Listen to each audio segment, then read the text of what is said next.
माखनलाल चतुर्वेदी राष्ट्रीय पत्रकारिता एवं संचार विश्वविद्यालय रीवा परिसर में 80वां स्वाधीनता दिवस अत्यंत उत्साह, उमंग और राष्ट्रभक्ति के माहौल में मनाया गया।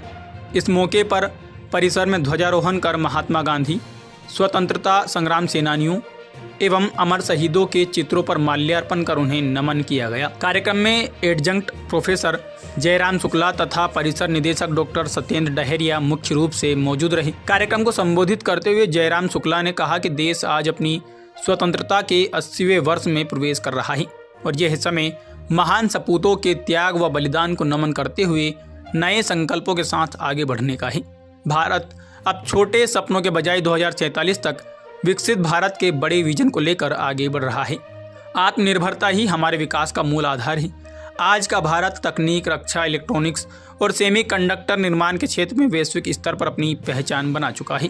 देश सप्त सिंधु यानी शक्ति की 7 धाराओं, युवा शक्ति, उन्नत कृषि व खाद्य प्रसंस्करण, तकनीक व नवाचार, गति शक्ति और निर्बाध कनेक्टिविटी, मजबूत रक्षा चक्र, पर्यावरण अनुकूल नीली अर्थव्यवस्था और भारत की समृद्ध सॉफ्ट पावर के बल पर विश्व का नेतृत्व करने के लिए तैयार है। उन्होंने जोर देकर कहा कि विकसित भारत का यह सपना तभी साकार होगा जब विकास समाज के अंतिम व्यक्ति तक पहुंचेगा। वहीं समारोह को संबोधित करते हुए डॉक्टर सत्येंद्र डहरिया ने कहा कि राष्ट्र का निर्माण केवल नीतियों से नहीं बल्कि नागरिकों की कार्य संस्कृति, दृढ़ इच्छा शक्ति और सोच में बदलाव से होता है।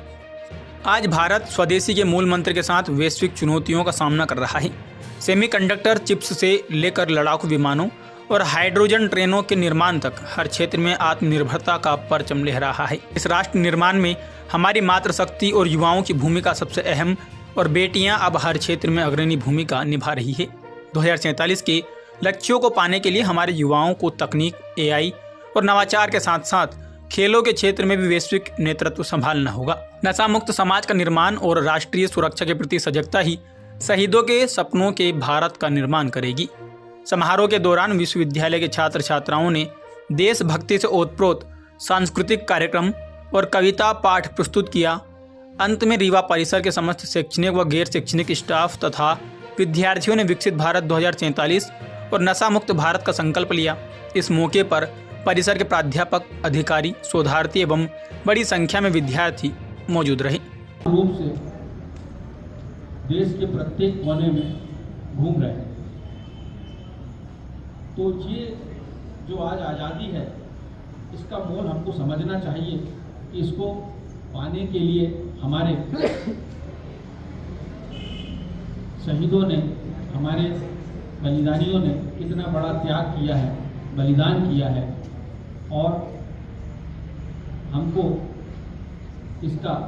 इसको हमेशा कायम रखना है, इसको बनाए रखना है और देश के नवनिर्माण में, देश के प्रगति में सभी युवा अपना बढ़ चढ़ कर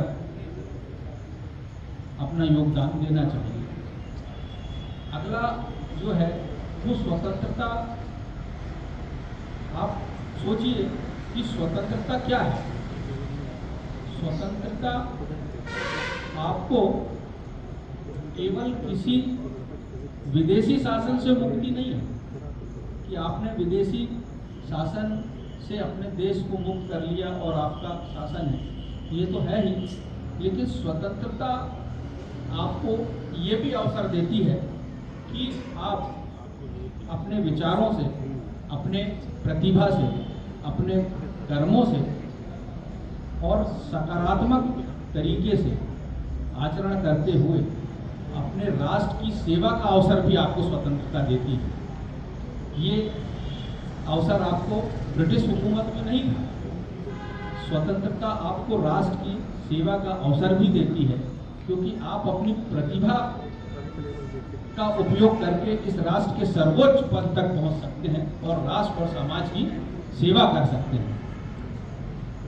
लेकिन ब्रिटिश हुकूमत में ये सुविधा नहीं थी कि आप सर्वोच्च पद पे जाएं, क्योंकि उस समय ब्रिटिश हुकूमत का आदमी ही सर्वोच्च पद पे होता था। लेकिन आज स्वतंत्रता ने आपको ये अवसर दिया है कि आप राष्ट्र और समाज के लिए सेवा करते हुए आप सर्वोच्च पद पे भी जा सकते हैं। और फिर से कहना चाहूँगा